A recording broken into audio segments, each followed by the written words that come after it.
Welcome to our channel. A royal scandal was on the verge of exploding, but it was narrowly averted by one fearless woman, Princess Anne. Recently uncovered from the private chambers of Buckingham Palace, her secret diary exposes a stunning conspiracy, an attempt to undermine Duchess Kate Middleton during a major public charity event. Late-night inquiries, unspoken warnings, and a sharp instinct shaped by a lifetime in the public eye, Princess Anne shielded her niece from danger without ever stepping into the spotlight. Now, long-buried journal entries have surfaced revealing this wasn't mere family loyalty, it was a stealthy royal intervention. Subscribe to our channel for untold royal revelations. And if you're ready to dive into the palace's best-kept secrets, drop a 1 in the comments below.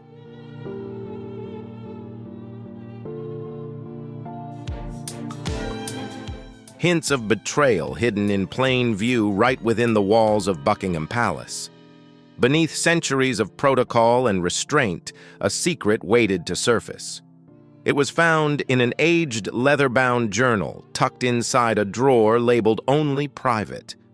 The writer, Princess Anne. And within its pages, not just memories, but bombshells exposing a long-suppressed scheme meant to bring down Duchess Kate from within the palace ranks.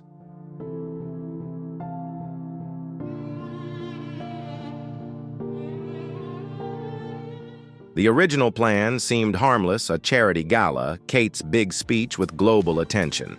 This was a crucial moment to showcase her growing royal role. But Anne's diary tells a different story, one where the backstage corridors buzzed with silent schemes. Assistants had subtly altered Kate's speech, changing phrases that might embarrass or unsettle her on stage. The stage lighting was adjusted to cast uncomfortable shadows, and the pathway to the stage was rearranged at the last minute just enough to throw her off without raising suspicion.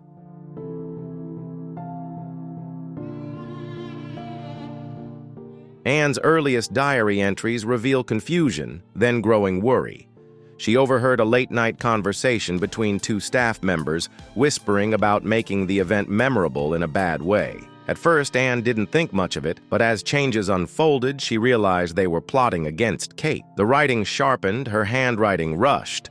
They're setting a trap for her to fail. The discovery weighed heavily on her. This wasn't politics, it was personal. And the target wasn't just any royal, it was the future queen, a wife and a mother.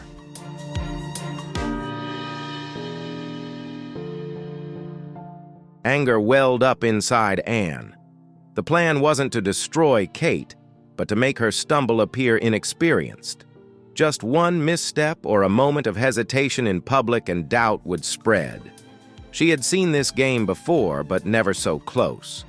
Anne could have told Charles or called William, but she didn't, knowing that if even a few people found out, the scandal would spiral out of control. Instead, she took up her pen and vowed to herself, "This ends with me."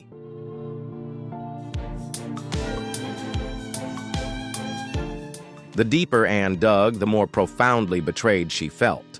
Her diary shifted from sharp observations to intense emotions, anger, and hurt. She had spent her life serving the royal family quietly, steering clear of palace drama, never seeking the spotlight. But now what she saw wasn't royal duty. It was underhanded politics fueled by jealousy. Names began to appear in the diary, close aides, event organizers, reputation managers, now rewriting scripts, tweaking sound, deliberately sabotaging logistics. The goal wasn't destruction, but gradual erosion, undermining Kate's credibility through small mistakes, technical glitches, and whispers. Anne wrote plainly, "This is not correction. This is sabotage."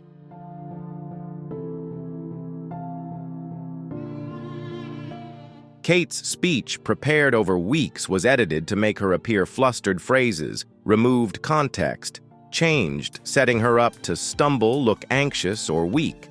Especially with cameras capturing every moment. Anne couldn't believe this was happening in a family so focused on image and control. She checked the event plan, reread internal memos, watched how staff moved when they thought no one was looking. Every detail matched what she wrote in her diary. This wasn't careless mistake, it was a slow ambush. The diary was full of restrained anger. Sabotaging a charity debut meant to support the vulnerable shows how low things have sunk.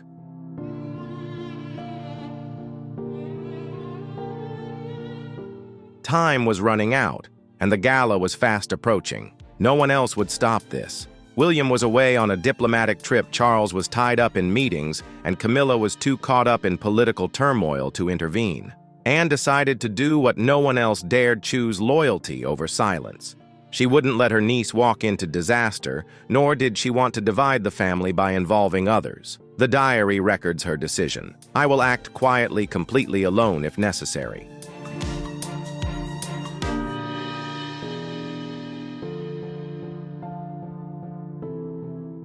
The palace was quiet, but Anne couldn't sleep. All day she reviewed the progress, spotting the final warning signs. That night she took action. The diary begins with the line, "I can no longer stand by and watch." Anne entered the assistant's office after everyone had left, only the sound of her footsteps echoing in the silence. She chose her moment carefully. On the assistant's desk lay the final sabotage plan, Kate's speech with disruptive notes, lighting instructions, and a changed stage layout designed to disorient her under the spotlight.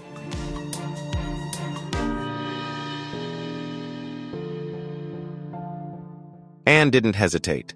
When the aide returned, they stood still. Looking at her, the aide understood. Anne didn't scold, just handed the document back and whispered, "Tell me this is a mistake." The aide stammered in denial, evasive, but Anne knew the truth.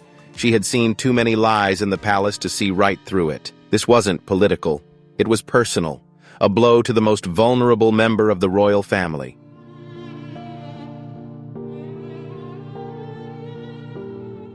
Anne's next step wasn't revenge, but correction.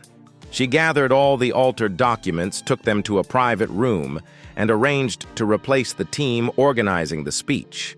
She didn't threaten or make demands. She just left the assistant standing there stunned, knowing the plan had been uncovered. The diary entry at the end of the day reads, "This ends here, not tomorrow or later, but right now, to protect Kate's moment."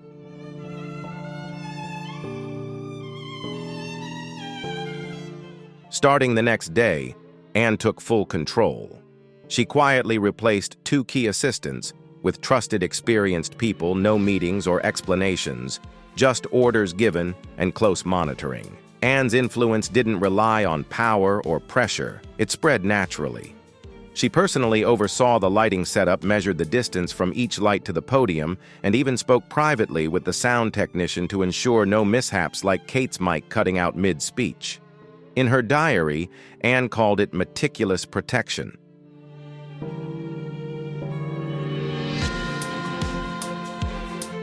When Kate arrived to rehearse, she had no idea she'd nearly faced disaster.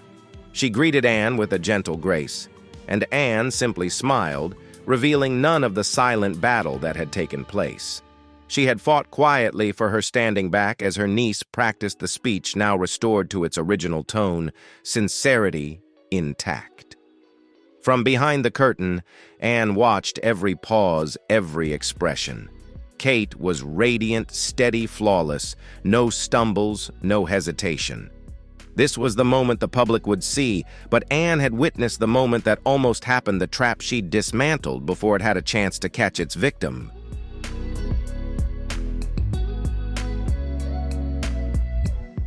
The next line in her diary reads, "The speech was hers, but the silence about what almost happened is mine." On gala night, Anne stayed backstage, watching the crowd rise to applaud. She didn't step out, there was no need. She had fulfilled her duty, and her reward was witnessing Kate shine exactly as she deserved. Anne's quiet victory. The press called it a perfect evening. The Daily Herald ran the headline, "Catherine Captivates at the Gala." Royal reporters praised her grace, confidence, and natural charm. No one suspected the plan that nearly ruined everything, because it was the plan itself that almost did.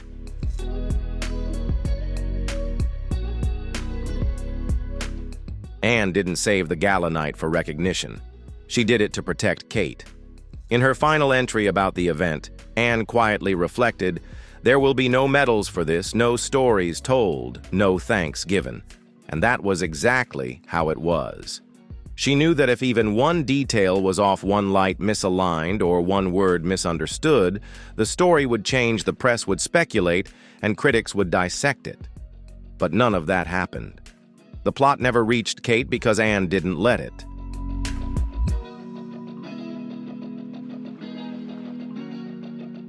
The next day, the palace went on as if nothing had changed, and to everyone else it truly seemed that way, but Anne knew better.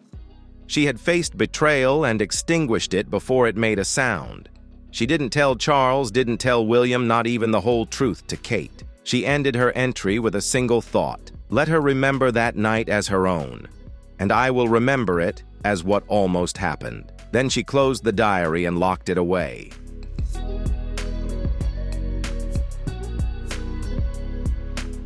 In the quiet after the gala, Anne sat alone in her room, reflecting on what she hadn't done and who she hadn't told. Prince William's name didn't appear once in the diary pages leading up to the event, and that wasn't by chance. The decision to exclude him was deliberate, not out of mistrust, but strategy. Anne's diary was clear: involving William would stir up turmoil, not provide a shield. She worried he'd feel obligated to act, to question, to report. That turmoil would turn into confrontation, and confrontation would drag Catherine into the fire instead of protecting her from it.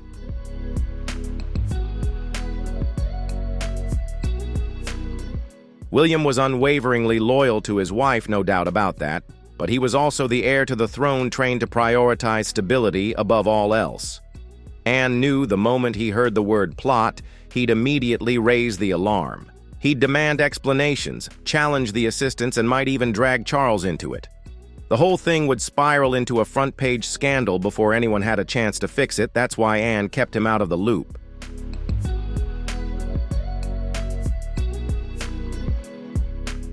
She remembered a special moment William called after the speech, his voice proud, gentle, full of admiration. "You were born for this," he told Kate. Anne stood quietly across the room, unseen.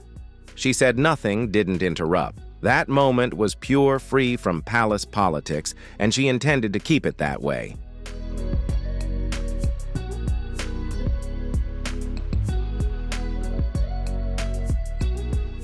She feared that if William knew, he might question everything: his staff, their judgment, even his own trust in those around him.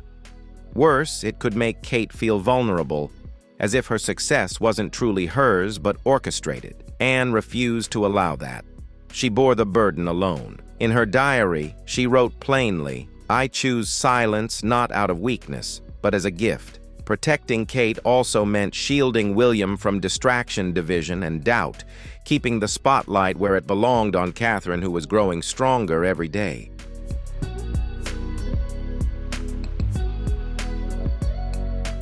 Power often comes with titles, media attention, or grand ceremonies, but Anne needed none of that. Her power came from steadfastness, from refusing to waver, from staying out of gossip and boasting. Her diary after the gala revealed a woman whose greatest strength was silence. Anne mastered the art of influence without stepping into the spotlight. She craved no fame, sought no admiration, yet her behind-the-scenes impact was undeniable.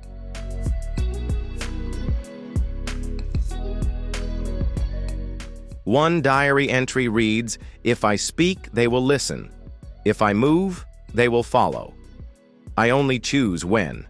That restraint became her trademark.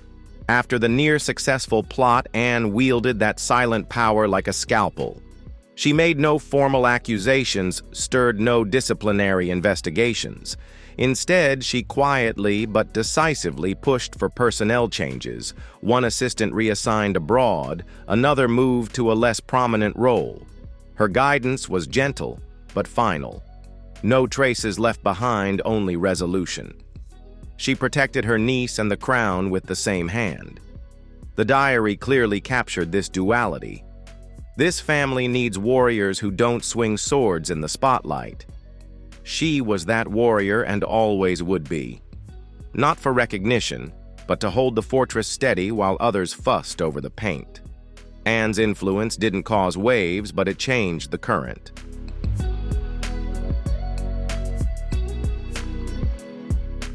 What impressed Anne the most wasn't the plot itself, but the risk it carried. The gala wasn't just any public event, it was Catherine's debut in a higher royal role. Cameras, foreign diplomats, global press, all eyes were watching. Anne described that moment in her diary with precision. Just one mistake could cast doubt on her advancement. Just one slip of the tongue could make them question her place.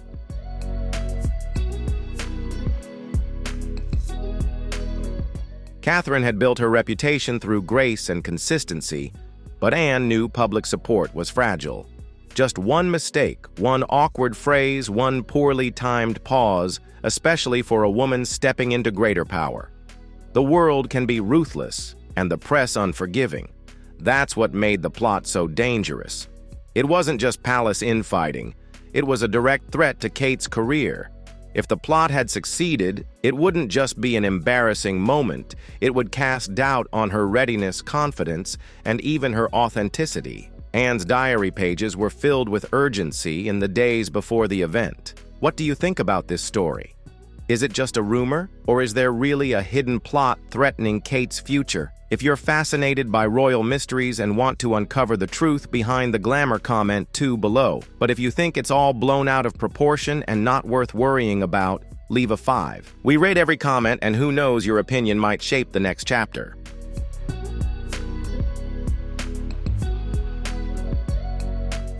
"We are not protecting a speech," she wrote. "We are protecting an era."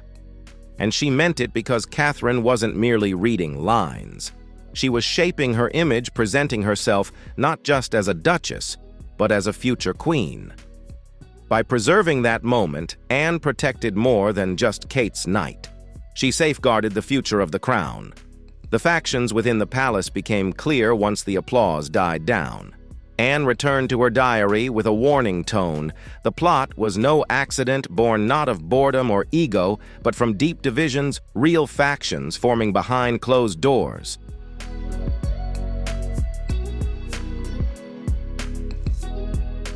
She wrote about whispered conversations, strategic alliances between long-standing aides and newly appointed ones, and two quiet but clear factions, those loyal to Camilla's circle and those supporting Catherine's vision. It began subtly conflicting memos, overlapping bookings, overlapping priorities, but now it was escalating. The sabotage wasn't just about undermining Catherine. It was about maintaining influence, ensuring the spotlight didn't shift too quickly or for too long.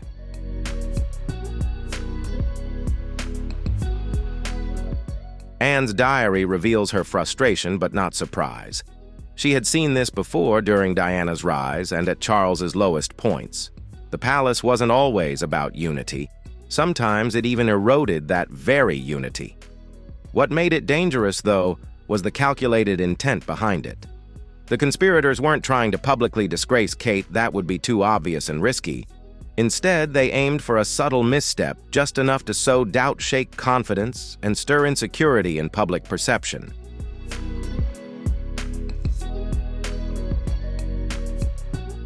Anne doesn't name anyone publicly, but in her diary she is precise. She understands the long game and is now tracking every move. The palace isn't at war, but the lines are being drawn, lessons in leadership as the dust begins to settle. Anne's thoughts gradually shift toward philosophy, moving away from damage control. She no longer writes about sabotage, but about leadership. Her conclusion is simple. True leadership doesn't make noise, demand applause, or issue ultimatums. Leadership acts with clarity, restraint, and unwavering purpose.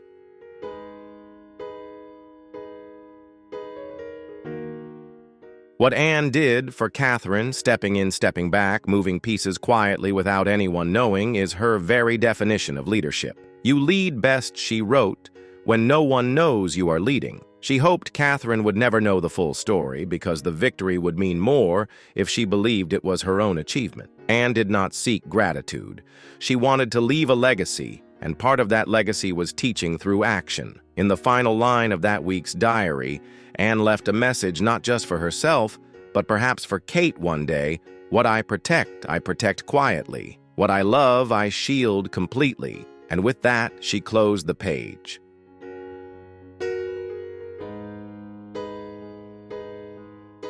Anne's diary grew softer in the final pages of the event.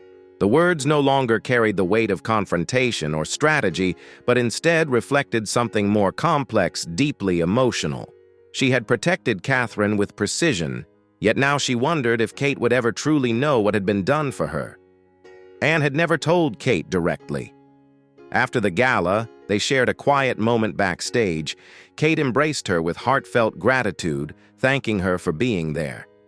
Anne simply smiled and nodded, but behind that gesture was a shield, a mission of rescue, and a series of silent decisions that had quietly changed the course of the evening.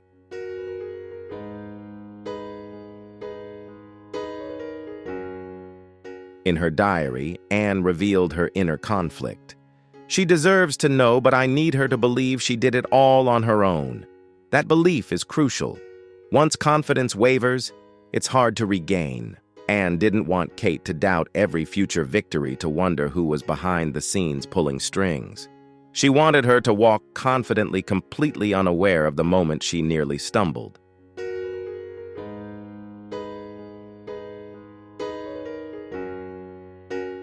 But she also admitted that one day, Kate might find the diary or hear the story from someone else.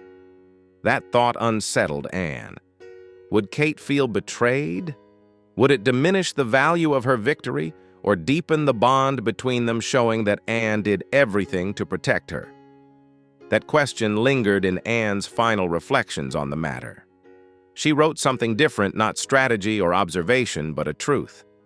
Sometimes love means letting others take the credit. Sometimes it means stepping aside after you've paved the way. Her silence was a gift, but the burden was hers alone to bear.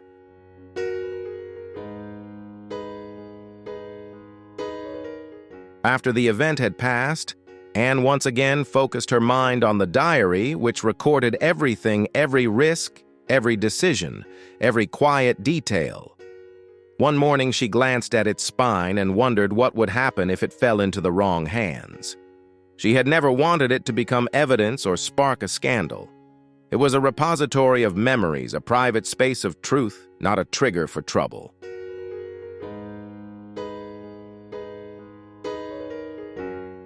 But now she could no longer deny its power. Every line was a story the public would never hear, every page a deep insight into how the palace operated, alliances, vulnerabilities, and silent betrayals. She wrestled with the thought of whether to keep it secret or reveal it. Would revealing it honor Catherine or harm her? Would it expose loyalty or ignite a new spiral of chaos? Anne was not afraid of exposure, but she respected caution.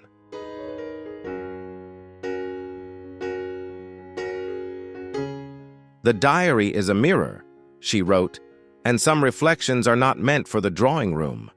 Yet part of her still wondered, if the monarchy needed more mirrors, more honesty, if more people could see what I see, perhaps the conspiracy wouldn't have happened. Maybe there would be fewer factions, less fear, fewer games. The question remained unanswered. The diary was carefully returned to the drawer, locked away but not buried.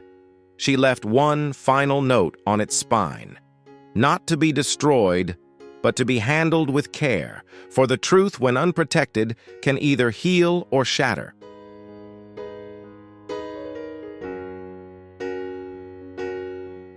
Anne always believed that legacy is not built through speeches or ceremonies, but in the quiet moments no one sees the unspoken decisions. As she penned the final lines in her diary, she realized the full picture of what she had done. She hadn't just saved a speech. She had protected the future not only of Kate, but of the entire monarchy.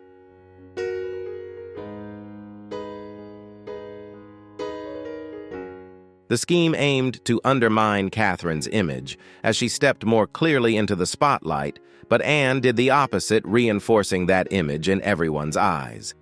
It was not just an act of protection, but also of guidance.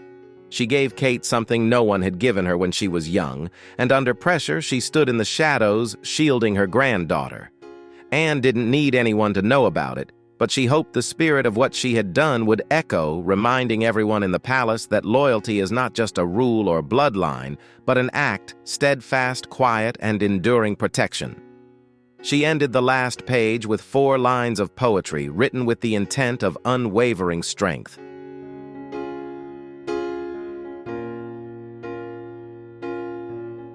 She walks onto the stage with strength. I walk through the palace with resolve.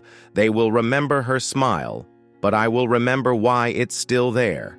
And with that, the journal closes not a story of drama, but a testament to duty, love, and the silent power of standing guard when it truly matters. The moment of Princess Catherine was almost taken away, but Princess Anne made sure it remained hers. The public never saw the danger that was by design, a quiet journal, a silent guardian, and a legacy of loyalty that may never be spoken but will never be forgotten. Some heroes never stand in the center of the stage.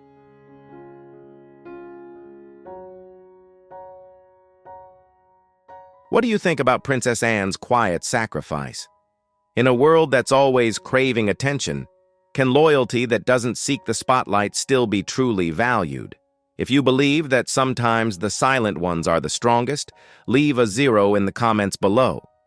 But if you think that in the royal family, no one is ever truly impartial, type 5 and share your perspective. And if you want to discover more untold stories from the royal court, don't forget to subscribe, because behind every perfect photo, there's always a part of the truth no one has ever shared.